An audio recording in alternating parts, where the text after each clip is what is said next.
जय हिंद सभी को। तो आज है 120 रूल्स ऑफ ग्रामर का rule number 6 to 10।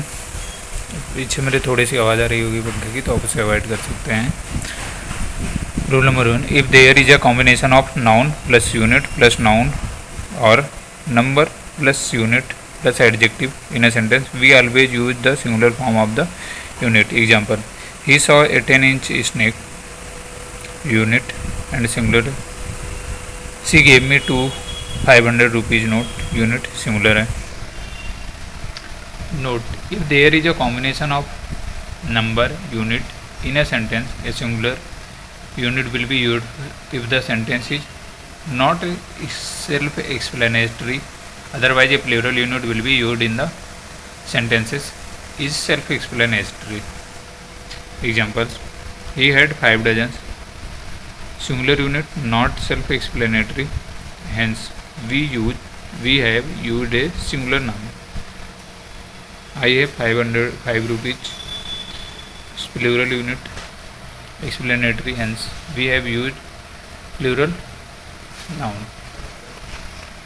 Note, in a sentence, if there is more than one unit, units are always arranged in ascending order. Examples, thousands of lakhs of students took the test, unit arranged in the ascending order. Note, a student take a test and teachers gave a test. Note, use of words like handful, glassful and fistful as measuring units, such units are called the arbitrary units. Singular, plural. Singular में handful handfuls हो जाएगा, glassful fistfuls, spoonful spoonfuls, mouthful mouthfuls, cupful cupfuls. Example हो जाएगा। Example, he pulled out a handful of coins for his pocket, singular unit use हुई है। I use 2 handfuls of pasta for person, unit plural, क्योंकि handfuls हो गया।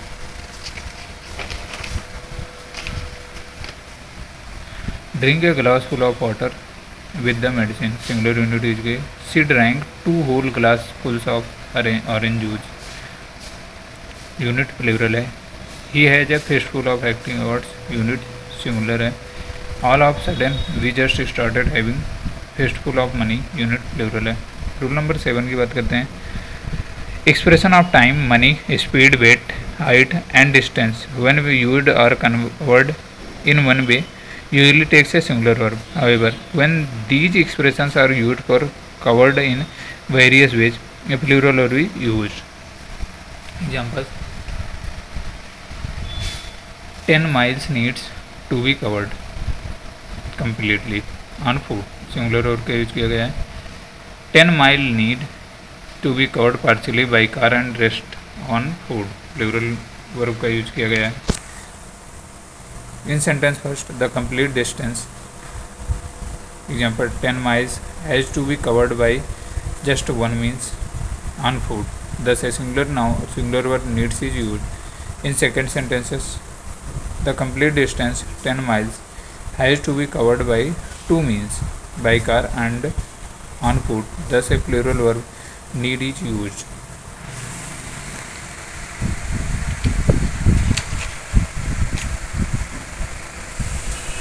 5,000 rupees is his salary, singular verb है। 5,000 rupees were spent on food and entertainment, 2 चीज़ें, तो plural आ गया। Plural 6 weeks is not long enough, 6 week long enough नहीं है, singular. 5 kilogram is in his weight, 5 और किलोग्राम आ गया। अब बात करते हैं रूल नंबर 8 की। सर्टेन केसेस ऑफ कंपेरिजन, कुछ केसेस हैं फिक्स केसेस कंपैरिजन के। Gold is more precious than all metals, gold more बहुत ज़्यादा प्रीशियस है बाकी अन्य मेटल से। Gold is more precious than any other metal, ये करेक्ट होगा, वो इनकरेक्ट है। Look at the above 2 examples carefully. In the first sentence, gold is itself a metal and is being compared with all metals, which includes even gold as a metal. Thus, at a point of time, the meaning of the sentence becomes gold is more precious than gold, which make the sentence wrong. First वाले में इसलिए first wrong है, क्योंकि gold is more precious than other, क्योंकि gold से ज़्यादा precious नहीं है। हाँ, उसके बेटे में आ सकता है कि इतना वेट है तो इतने का, इतना वेट ज़्यादा वेट है ज़्यादा पैसे, कम वेट है तो कम, बट गोल्ड तो गोल्ड ही है।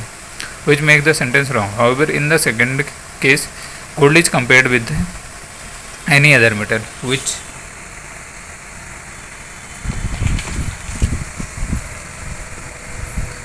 means gold is pricier than any metal other than gold. This makes the statement meaningful and logical. Third में है diamond is more precious than all metals, diamond यहाँ पर कंपैरिजन किया जाए, डायमंड मोर प्रीशियस है other से। The above sentence is correct as diamond being a non metal is compare to all metals.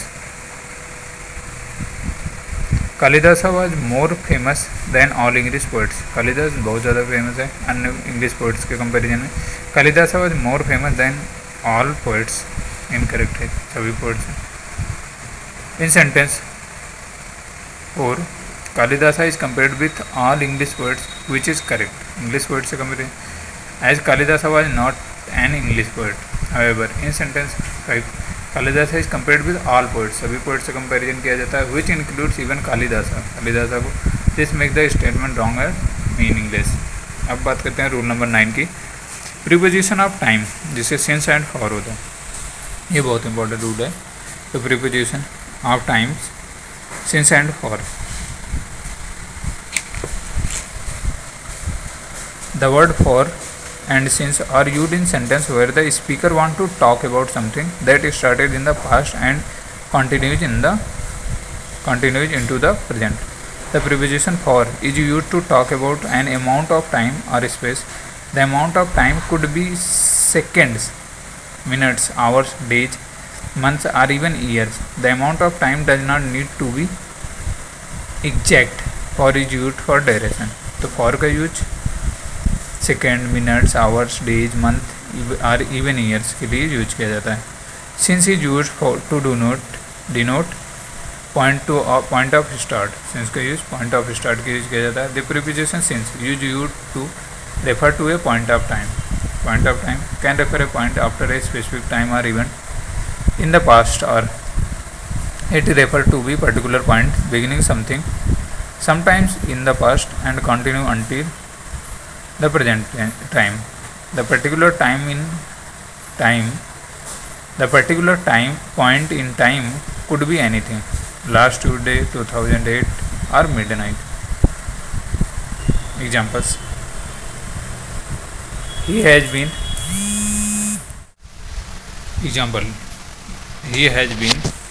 for 6 months and still cannot speak a word of German. For plus a period of time. I have only known her since the beginning of last week. Since a particular point in time.